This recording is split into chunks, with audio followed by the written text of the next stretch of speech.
अस्सलाम वालेकुम दोस्तों, आज जो मुसलमानों के हालात बद से बदतर होते जा रहे हैं, बहुत सारी वजहें हैं, लेकिन एक अहम वजह ये भी है कि मुसलमान फजूल खर्ची में लगा हुआ है।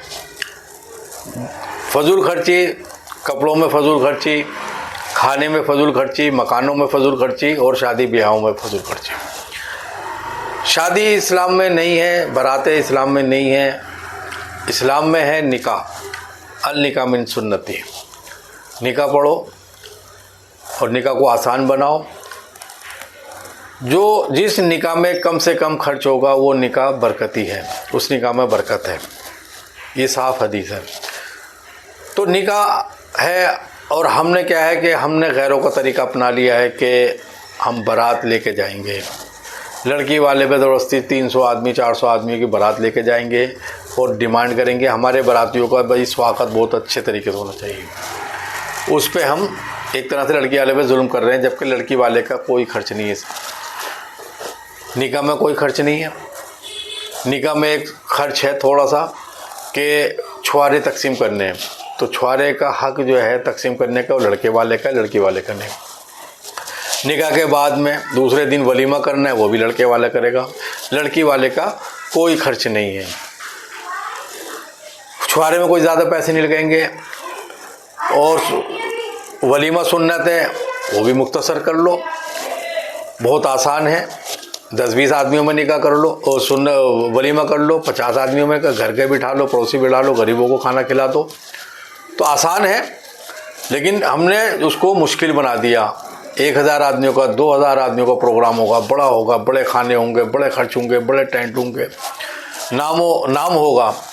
दोस्तों, इससे इज़्ज़त नहीं मिलेगी, बेदीनी से ज़िल्लत मिलती है। इज़्ज़त सिर्फ़ अल्लाह के हुक्म और नबी के तरीके में है। दीनदारी में इज़्ज़त मिलेगी, बेदीनी में नहीं मिलेगी। तो इस निकाह को फजूल खर्ची में डाल दिया। और फजूल खर्ची करने वाले शैतान के भाई हैं। जो फजूल खर्ची करेंगे वो फजूल खर्ची इस्लाम में हराम है। अच्छा, निकाह का एक मसला है, वलीमे में एक क्या होता है कि लिफाफे आते हैं। अब जब आपने निकाह वलीमा करा है तो लिफाफे क्यों ले रहे हो? लिफाफे पैसे तो होटल में लिए जाते हैं। खाना खाया आदमी ने, होटल में पैसे दे दिए, आपका खाना खाया, अब आप लिफाफे चल रहे हैं। लिफाफों के पास मामला एक और है, तो इसमें लिफाफे नहीं चलने चाहिए। मैंने वलीमा करा है, मैं काहे का लिफाफा लूँ? कोई लिफाफा नहीं लेना चाहिए, बिल्कुल मना हो क्या नहीं। ये पैसे देने होटल में दो जाके खाना। मेरी तरफ से ये मैंने खाना खिलाया आपको, वलीमे का खुशी में खिलाया, मैं इसके काहे के पैसे लूँ? एक तो ये मसला है कि पैसे नहीं लेने चाहिए, लेकिन क्या है गरीब भी मालदार भी सब लिफाफे ले रहे हैं। तो वलीमा काहे का रह गया? वलीमा ही नहीं है वो तो होटल हो गया एक तरह से। अच्छा खाना खाया, अच्छे पैसे दे दिए। तो दोस्तों, एक तो ये मसला, दूसरा ये है कि फजूल खर्ची मत करो। किसी के लड़की के ऊपर बोझ, लड़की वाले के ऊपर बोझ मत बनो कि 200 आदमी 300 आदमी 400 आदमी लेके जाओ। कोई नहीं लेगा। निकाह पड़ा, शाम को रुखसती कर लो, घर की लेडीज़ को भेज दो, दूर है तो एक कार लेकर 2-4 आदमी चले जाएं और लड़की को सादगी से विदायगी कर लें। दूसरे दिन वलीमा तुम खुद करो। इस निकाह को आसान बनाओ ताकि जिना मुश्किल हो जाए। हमने निकाह को मुश्किल बना दिया, इतना मुश्किल बना दिया कि जिना आसान हो गया। अल्लाह हम सबकी हिफाज़त फरमाए। अब दूसरा यह है कि हम लाखों रुपए जो है ब्याह बारातों में, शादियों में लगा रहे हैं।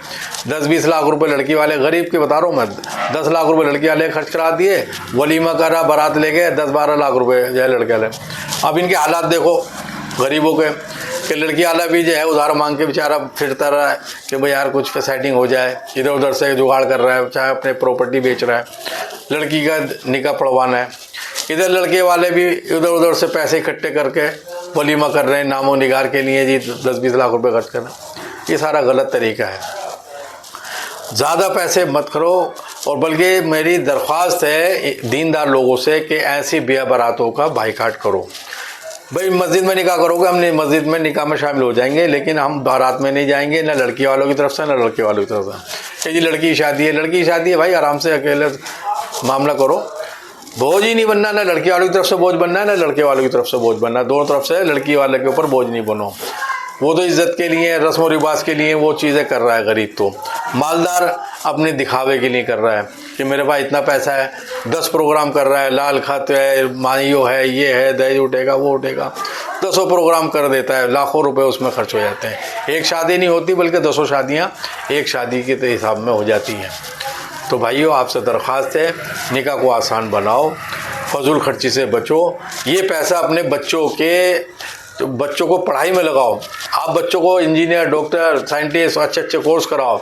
ये 10-12 लाख रुपए शादी में ना लगा के बच्चे की ज़िंदगी बनाने में लगा दो।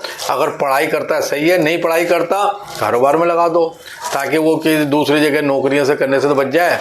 तिजारत में 10 गुना नफ़ा है, तो आप तिजारत के लिए 10-20 लाख रुपए इकट्ठे करके उसको तिजारत कराओ, ना कि नौकरियां कराओ। मेरी आपसे दरख्वास्त है, इतने पैसे को बचाओ, क्योंकि देखिए क़यामत के दिन कल ये भी हिसाब होगा, माल कहाँ से कमाया और कहाँ खर्च करा। हलाल जगह पे खर्च करा, हराम जगह पे खर्च करा है।